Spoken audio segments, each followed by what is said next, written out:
Hello, my name is Lucas Finn, and this is my critical assignment for Kin 454. So, the population I chose to work with were high school age athletes, so age 16 to 18, um, at the goalkeeper's position for soccer. And the reason I chose this is because I think the goalkeeper position is naturally a stressful position to be in, requires a lot of mental strength as well as physical and athletic skill. So it's unique for that sport. And on top of that, I think high schoolers are prone to anxiety and depression and mental health issues more than other populations. So, with that combined with the difficulty and stress of the goalkeeper position, I thought it would be an interesting population to research for the behavioral aspect of sport.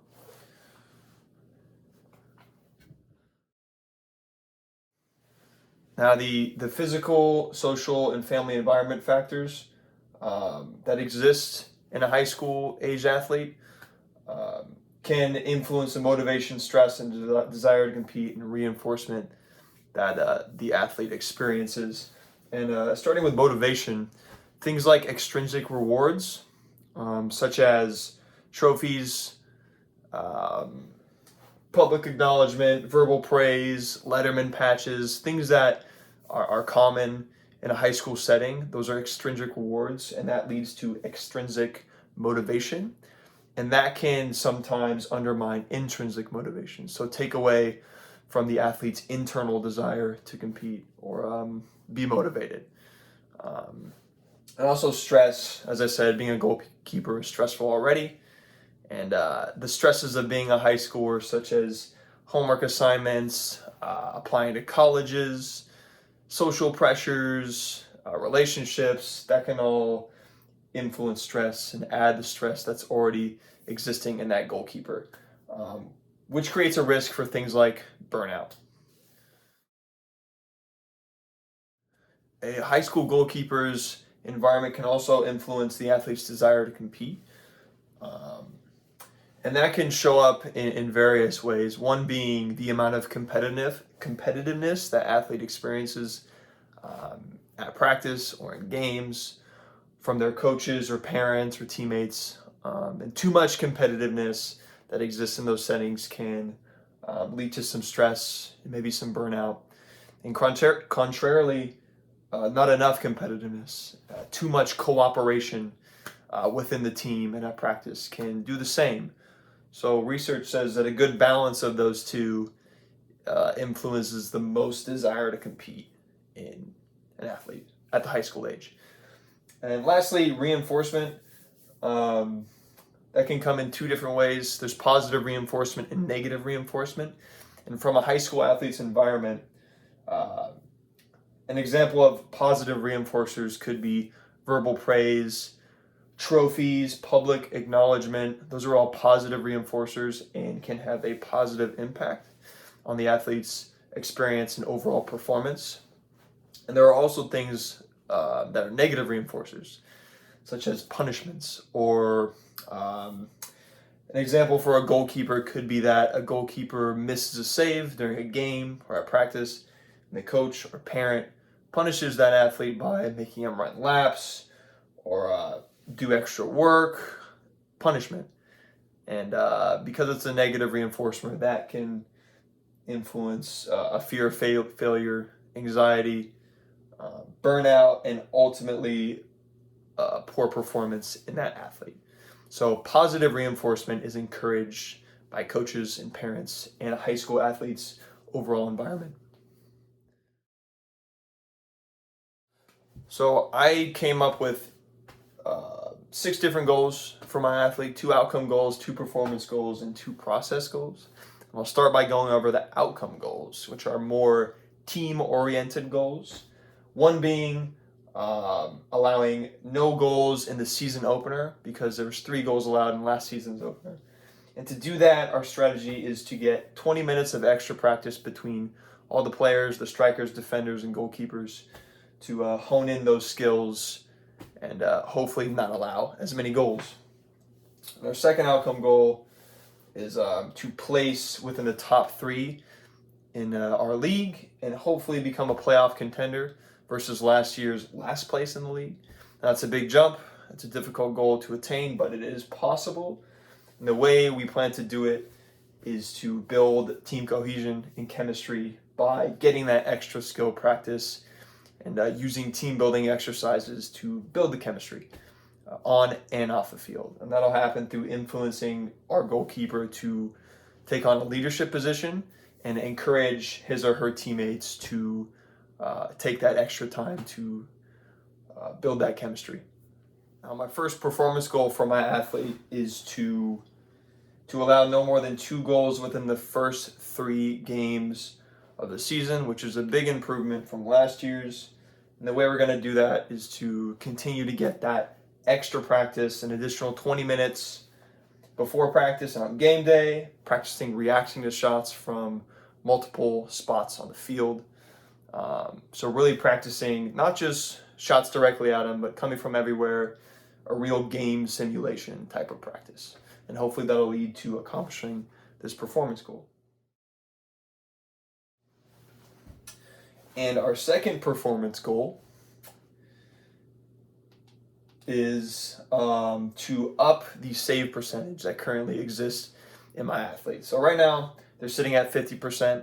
By the end of the season, we want them at 70% save percentage. To do that, we want to take those additional practice opportunities before practice, after practice, on the weekends, and to watch game film. Really take that time to explore the game film, see the weak spots, and use that practice time to patch up those weak spots. And lastly, our process goals. Our first one, this is more skill oriented. So while preparing to make a save, my athlete's goal is to stay square with the attacker and be light on their feet. And by doing that, they're going to be able to save more goals. So our strategy with that is to really focus on being light on the feet and keeping that low center of gravity during practice, during times where they normally don't think of that. So like warm-ups and conditioning, and also taking time outside of practice to exercise during team workout sessions to focus on balance to help develop those skills.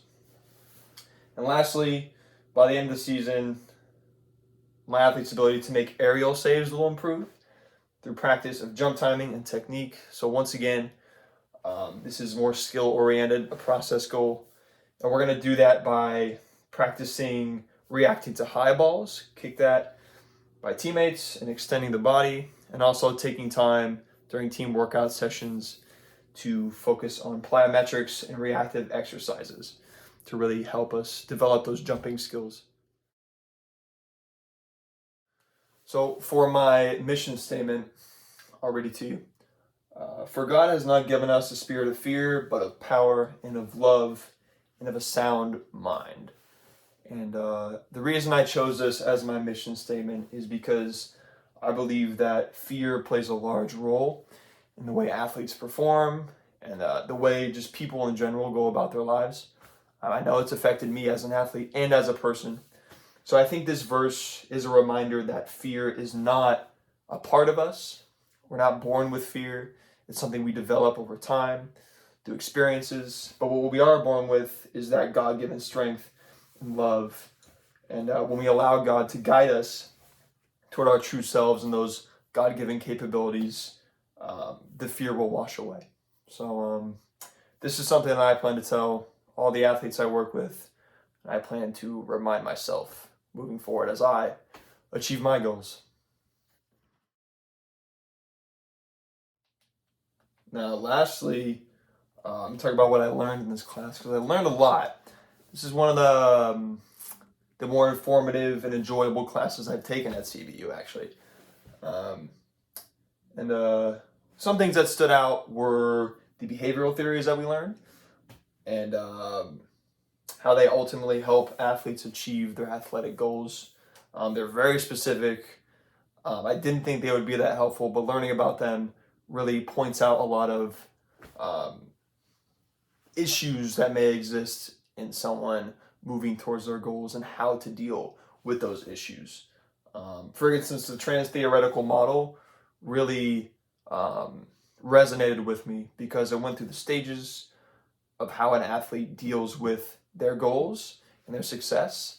And if you know where you're at along that continuum, you can really um, help yourself and remind yourself that that's just part of the journey and continue to push yourself. So, just those theories really stood out to me, and I plan to use those as I help athletes achieve their goals and I achieve my own.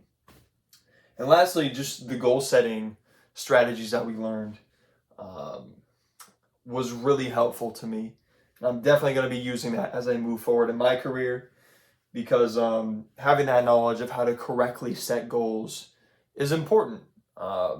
Knowing uh, what strategies to use with certain athletes based on their environment, their age, is important, and it's really helpful. So that resonated with me a lot, and I'm definitely going to use those strategies as I move forward in my career. Are my references. I'll pause it there.